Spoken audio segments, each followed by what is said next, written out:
बोलते हैं इतना इमोशनल नहीं होना चाहिए, लेकिन इमोशंस को कंट्रोल करना बहुत मुश्किल है। हम हेल्पलेस फील करते हैं जब हम बहुत इमोशनल हो जाते हैं, हमारी बॉडी हमारी कंट्रोल में नहीं होती है। ये प्रॉब्लम क्यों होता है, आज हम इसको समझेंगे और इसको खत्म करने की कोशिश करेंगे। आज हम बात करेंगे कि इमोशंस क्या है और उसको कैसे हम रेगुलेट कर सकते हैं, अपने इमोशंस को कैसे हम कंट्रोल कर सकते हैं। तो सबसे पहले है कि हमारे इमोशंस क्या हैं। क्या आपको पता भी है कि इमोशंस और फीलिंग्स में कितना अंतर है? तो इसको समझते हैं। सबसे फर्स्ट, इमोशंस है हमारे अंदर की खुशी, दुख, गुस्सा, jealous, happiness, sadness, anger, jealous, ये सारे इमोशंस हैं। और ये सबके अंदर आपने देखा होगा, हर व्यक्ति खुश होता है जब उसे अच्छा महसूस होता है, हर व्यक्ति दुखी होता है जब उसके साथ कुछ दुर्घटना हो जाती है, कुछ बुरी हालात होती हैं। हर व्यक्ति का गुस्सा आता है जब उसके खिलाफ कोई काम हो जाता है। और हर व्यक्ति तब ईर्ष्या फील करता है, जेलस फील करता है जब उससे ज्यादा किसी को कुछ मिलने लगता है या उससे बेहतर लोगों के पास चीजें आ जाती हैं। तो ये जो इमोशंस है वो कॉमन है और सबके अंदर है। प्लीज इसको बहुत ध्यान से समझिएगा कि ये इमोशंस कॉमन है और सबके अंदर है। हम अपने आप को एक्सप्रेस कर पाते हैं अपने इमोशंस के जरिए, है ना। तो ये किस तरह से हम जब इमोशंस हमारे अंदर है, लेकिन आपने ध्यान दिया होगा कि जब आपको बहुत गुस्सा आता है, आप कोशिश करते हैं लोगों के सामने न चिल्लाएं, लोगों के सामने न बोले, फिर भी आप फूट पड़ते हैं। ऐसा क्यों होता है? बहुत चाहने के बाद भी हम अपने इमोशंस को कंट्रोल नहीं कर पाते हैं। कई बार हम कहीं पे रोना नहीं चाहते हैं, खुद को कमजोर नहीं दिखाना चाहते हैं, लेकिन अचानक से हमारे आंसू निकलने लगते हैं, आंखें भर आती हैं। ऐसा इसलिए होता है कि हमारे अंदर न्यूरोकेमिकल हैं जो हमारे ब्रेन में रिएक्ट करते हैं। हमारे ब्रेन में ये जो हमारे इमोशंस हैं वो अंदर ही अंदर बहुत सारे ऐसे उसके लिए केमिकल्स बने हैं जो न्यूरॉन्स के साथ मिल के रिएक्शंस करते हैं। और उस वक्त उस रिएक्शंस में हम जो है, हम इंसान जो फील करते हैं वो चीजें हम एक्सप्रेस करने लगते हैं। तो एक तो सबसे पहले समझ जाइए, अगर आपको गुस्सा आ रहा है, अगर आपको ज्यादा रोना आता है, या कुछ ऐसे इमोशंस है, फ्रस्ट्रेशन है जो आपको फील हो रहा है और आपको लगता है कि नहीं ये नहीं फील होना चाहिए, तो प्लीज आपको ये फील होना चाहिए। इमोशंस को सप्रेस करने की जरूरत नहीं है, ये नॉर्मल बातें हैं। अगर आप जिंदा हैं तभी आप महसूस कर रहे हैं। हमारे दिल का काम है धड़कना, और जब तक हम जिंदा हैं ये दिल धड़केगा, और जब तक दिल धड़केगा हम महसूस कर पाएंगे। तो इमोशनल होना बुरी बात नहीं है। अगर आप इमोशनल हैं तो ये गुड न्यूज है कि आप दुनिया की सारी चीजों को महसूस कर पा रहे हैं। बहुत सारे ऐसे लोग हैं जब आप अपने प्यार को एक्सप्रेस करते हैं उन्हें तो महसूस भी नहीं होता है, वो आपकी खुशियों में खुश भी नहीं होते हैं। इनफैक्ट बहुत सारे ऐसे लोग हैं जो पत्थर दिल होते हैं, हम उन्हें बोलते हैं पत्थर दिल है। तो इमोशनल होना अच्छी बात है और कॉन्ग्रेचुलेशन कि आप इमोशनल हैं। दूसरी चीज कि ये जो इमोशनल होना, तो हम इमोशंस और फीलिंग्स में डिफरेंस नहीं समझ पाते हैं। बहुत सारे लोग होते हैं उनको पता ही नहीं चलता कि क्या इमोशन है क्या फीलिंग है, हम एक ही तरह से ट्रीट करते हैं, या शायद हमें ये नॉलेज नहीं है कि इमोशंस और फीलिंग्स में बहुत सारे अंतर हैं। फीलिंग्स क्या है, ध्यान से समझिएगा। इमोशंस जो कॉमन है, जो सबके अंदर है ना, खुशियां, हेट्रेड, दुख, ये इमोशंस है, एंगर, जेलस। फीलिंग्स आपकी अपनी पर्सनल फीलिंग्स होती हैं, वो आपके बिलीफ सिस्टम पे डिपेंड करता है, आपके इन्वायरमेंट पे, आप किस तरह के परवरिश में हैं, आपने बिताया है, या किस तरह के माहौल में रह रहे हैं, आपके अंदर कैसे बिलीफ बैठे हुए हैं, किस तरह के नकारात्मक या सकारात्मक विश्वास को आपने घर कर रखा है। ये है फीलिंग्स। ये इमोशन से बिल्कुल अलग होता है। अब कोई भी व्यक्ति इमोशनल हो सकता है, लेकिन जरूरी नहीं है कि वो इमोशन सेम तरह से वो महसूस करता है। उसकी फीलिंग्स अलग होती हैं क्योंकि वो अलग परवरिश से आया है, अलग बिलीफ सिस्टम है उसके अंदर, अलग तरह के इन्वायरमेंट में है या अलग सिचुएशन में है। मान लीजिए कोई एक ही स्कूल में दो बच्चे हैं, एक जो बच्चा है बहुत रईस घर से आता है और उसके माता पिता में बहुत प्रेम है, प्यार है। एक बच्चा जो आता है वो भी रईस है लेकिन उसके माता पिता में बनती नहीं है, उसने बार बार देखा है झगड़ते हुए अपने घर में कलह को देखा है। तो दोनों ही बच्चों के बिलीफ सिस्टम अलग हो जाएंगे। एक को लगता है जिसके घर में प्रेम भरा माहौल है कि जिंदगी बड़ी सुंदर है और मम्मी पापा बहुत अच्छे होते हैं, बहुत प्यार देते हैं, उनकी आपस में बनती है, तो घर में ऐसा माहौल होना चाहिए। दूसरा बच्चा जो मम्मी पापा को लेके बहुत सारे नेगेटिव बिलीफ को उसने बैठा लिया है, फैमिली को लेके, घर को लेके, तो दोनों बच्चों के फीलिंग्स में डिफरेंस है क्योंकि दोनों बच्चों का माहौल अलग है, उनके बिलीफ सिस्टम अलग है।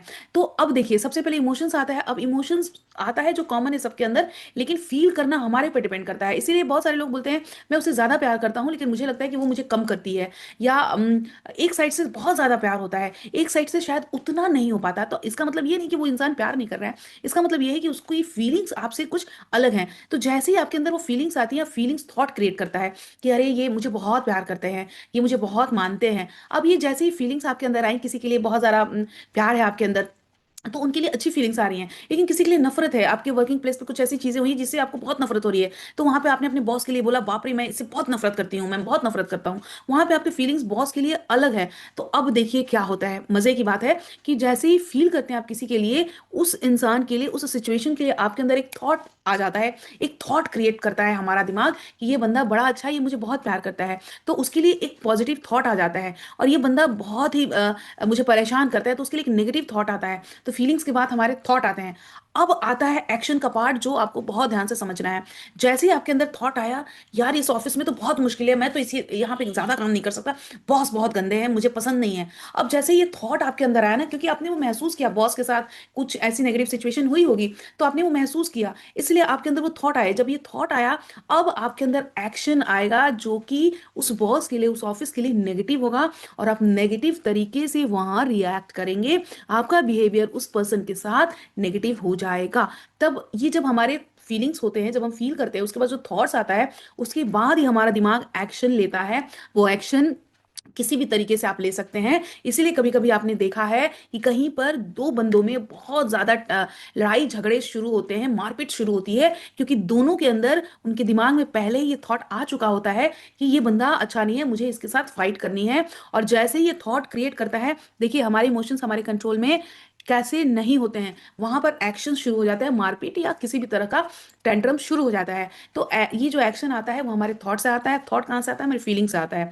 ठीक है, तो अब वहां पे अगर जिससे आप प्यार कर रहे हैं, आपको अच्छा महसूस हो रहा है, तो आपके दिमाग में थोड़ा आएगा, अब मुझे इससे आगे बात करनी है, मुझे इसका फोन नंबर लेना है, मुझे मोबाइल नंबर मांगना चाहिए। और आप नहीं चाहते हुए भी उस व्यक्ति के पास चले जाते हैं, भीड़ से अलग उससे एक कॉर्नर पे जाके मिलते हैं, बात करते हैं, या आप उसका फोन नंबर लेते हैं, क्योंकि आपके अंदर जो थॉट है वो आपको एक्शन लेने पर मजबूर करता है। इसलिए बहुत सारे लोग बोलते हैं, मैं मारपीट नहीं करना चाहता था, मैं झगड़ा नहीं करना चाहता था, फिर भी मुझसे हो जाता है। देखिए ध्यान से समझिए, जो काम आप नहीं करना चाहते हैं लेकिन हो जाता है, क्योंकि आपके अंदर वो जो इमोशंस है आपके कंट्रोल में नहीं हो पा रहे हैं, वो अब आपको कंट्रोल करते हैं। यहाँ पर आज मैं इस वीडियो में आपको सिर्फ ये बताने आई हूँ कि ये जो 4 स्टेप फॉर्मूला है, जो आपके इमोशंस को आपको कंट्रोल करने में मदद करता है, वो सबसे पहला है अवेयरनेस। आपको पता होना चाहिए कि मुझे कब गुस्सा आता है, किस व्यक्ति के साथ मुझे फ्रस्ट्रेशन फील होता है, कौन सा ऐसा ट्रिगर है जो मुझे परेशान करता है ना। वो ट्रिगर दोनों ही तरीके से हो सकता है। अवेयरनेस जैसे ही आता है, ये मैंने खुद फील किया है सालों पहले। मैं एक बॉम्ब हुआ करती थी, फट पड़ती थी गुस्से से, है ना, क्योंकि बहुत ज्यादा इमोशंस को सप्रेस कर दिया था। वो सारे इमोशंस गुस्से के रूप में फूट पड़ते थे। तो वो मुझे तब पता चला, यार मुझे उस वक्त क्यों गुस्सा आता है, क्योंकि उस व्यक्ति के साथ मेरी कोई नेगेटिव इमोशंस या वो ट्रिगर हो जाते हैं। उस व्यक्ति ने अगर कोई ऐसा बात बोल दिया, कुछ ऐसा हुआ, मुझे इंस्टेंट बहुत ज्यादा गुस्सा आया। और उस गुस्से का उसके ऊपर कोई असर नहीं होने वाला है, उस गुस्से का असर आपके ऊपर होता है, क्योंकि आप नेगेटिव फील करना शुरू करते हैं। और बहुत देर लगता है आपको नॉर्मल होने में।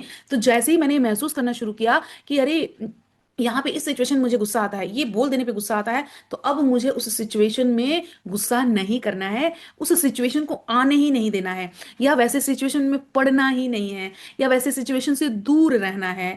या मुझे अपने आप को उस वक्त कुछ ऐसी टेक्निक्स हैं जिनका इस्तेमाल करना है। वो टेक्निक्स हैं, सबसे पहला है डीप ब्रीदिंग। आप जैसे ही अपने इमोशंस को कंट्रोल नहीं कर पाते हैं, नेगेटिव इमोशंस की बातें यहाँ मैं कर रही हूँ, उस वक्त आपको डीप ब्रीथ करना है। 4-5 गहरी सांस लीजिए। देखिएगा इसका भी एक तरीका है। गहरी सांस लेनी है, होल्ड करना है 4 सेकंड्स के लिए, एंड देन रिलीज करना है। फिर एक बार कह रही हूँ, ठीक है। तो ये डीप ब्रीदिंग हुआ, आपने किया अवेयरनेस, आपने किया, फिर डीप ब्रीदिंग किया। जो तीसरा है, आपको एक्सेप्ट करना है कि हाँ, ये जो हालात हैं, ये जो सिचुएशन है, वो मेरे साथ है। जब हम सिचुएशन के साथ, हालात के साथ, पर्सन के साथ एक्सेप्टेंस नहीं करते हैं, हम हमारा दिल उसको मानने के लिए राजी नहीं होता है, तो वो फाइट करता है। ध्यान से सुनिएगा, वो फाइट करता है। अरे ठीक है, मेरी जॉब अच्छी नहीं है, लेकिन मुझे मेरी जॉब करनी है, भले ही उसमें मुझे अच्छा फील नहीं हो रहा हो, लेकिन आपके लिए जब जॉब करना जरूरी है, आपको पता है आपकी फैमिली सिचुएशन ऐसी है, तो क्या हम नहीं अच्छा लगने के बाद वो जो फाइट अंदर ही अंदर कर रहे हैं, आपको लग रहा है कि आप बहुत दिनों तक अंदर अंदर फाइट करके जी पाएंगे? नहीं, वो आपके बाहर आना शुरू होता है। तो एक्सेप्ट करो कि हाँ, ये जॉब ऐसा ही है, लेकिन मेरे लिए बहुत जरूरी है। तो इसको हम कैसे करेंगे? खुशी के साथ करेंगे, और उसको उसी तरीके से करेंगे जहां पर हमारे अंदर कोई एंगर फ्रस्ट्रेशन न आए। अब मान लो आपके स्पाउस के साथ आपका नहीं बनता है, या बच्चे कुछ ऐसे हैं, या पेरेंट्स ऐसे हैं, आपको पता है कि ये ऐसे ही हैं, बदलने वाले नहीं है, क्योंकि आपने तो बहुत प्रयास किया, ये लोग नहीं बदले, तो प्लीज उसे आप एक्सेप्ट करो कि हाँ, ये सिचुएशन, ये लोग ऐसे ही हैं।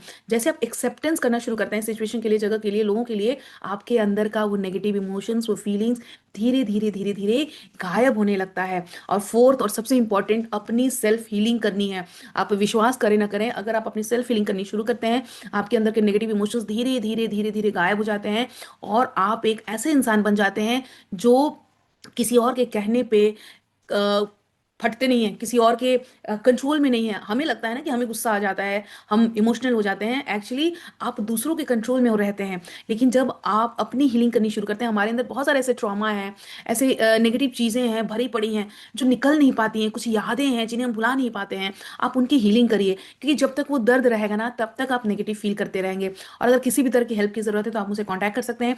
मेरा 1-to-1 फ्री क्लैरिटी कॉल ले सकते हैं। मेरे हजारों स्टूडेंट्स ने, मैंने उनको उनकी हीलिंग सिखाई। एक बार एक सेशंस में सिखा देती हूँ, फिर वो खुद की प्रैक्टिस करते हैं और उनकी लाइफ में ट्रांसफॉर्मेशन शुरू होता है। आज ही मैं अपने हस्बैंड से इस बारे में बात कर रही थी कि एक मेरे क्लाइंट थे जिनकी मैंने 3 महीने सेशन लिए, और उनको डिवोर्स हुए 12 साल हो चुके हैं, फिर भी वो उन यादों से बाहर नहीं आ पा रहे हैं। वो दूसरी शादी नहीं कर पा रहे हैं, और जब भी कोई रिश्ता लगता है तो उनको वो चीजें याद आने लगती हैं, और फिर वो उस रिश्ते से बाहर आ जाते हैं। शादी तक बात बन ही नहीं पाती है। उनको 3 महीने में उनकी हीलिंग मैंने उन्हें सिखाई, उस ट्रॉमा से बाहर वो आए, और आज वो बहुत फ्रेश हैं। जैसे आप अपनी हीलिंग करते हैं, आपके उनकी मतलब जॉब में इतना अच्छा हो रहा है, उनके जो मनी एरिया है वो इतना ग्रो कर रहा है। 3 महीने में उनको मिनिस्ट्री लेवल के कॉन्ट्रैक्ट्स मिल गए हैं। तो सोचिए कि इंसान कितना ग्रो करता है, और आपको पता ही नहीं चलता है कि आप अपने नेगेटिव इमोशंस और फीलिंग्स के कारण ही आपके लाइफ में पैसे भी कम आ रहे हैं, ग्रोथ नहीं हो रहा है, आप चिड़चिड़े महसूस करते हैं, और जिंदगी में बहुत सारे एरिया पर, इनफैक्ट हेल्थ में भी बहुत असर पड़ता है। तो थैंक यू सो मच कि आपने इस वीडियो को एंड तक देखा, और इस अपने इमोशंस को काबू करने की जरूरत है।